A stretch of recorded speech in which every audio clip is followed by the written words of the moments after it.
নমস্কার সকলকে। আজকের এই মেঘলা ওয়েদারে বাড়ির সকলের অনুরোধে আজকে বানাবো ফুলুরির ঝাল।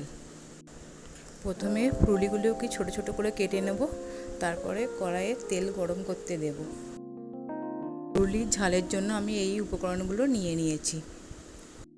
তেল গরম হয়ে গেলে এবার পেঁয়াজগুলো দিয়ে দেব। পেঁয়াজগুলো একটু নাড়াচাড়া করে নিয়ে এবার তার মধ্যে টমেটোগুলো দিয়ে দেবো। টমেটোগুলো একটু ভালো করে ভাজা হয়ে গেলে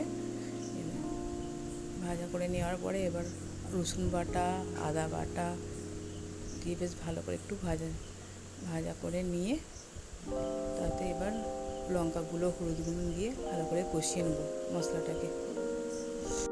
তোমরা যারা ফুলুরি খেতে চাও না, এইভাবে রান্না করে দেখতে পারো, দেখবে ভালো লাগবে খেতে। শেষে একটু নুন দিয়ে একটু ভালো করে নেড়ে নিয়ে জল ঢেলে দেব। জল দিয়ে ভালো করে মশলাটা ফুটিয়ে নেব। জলটা ফুট ধরে গেলে এবার ফুলুরিগুলো সব একে একে দিয়ে দেব।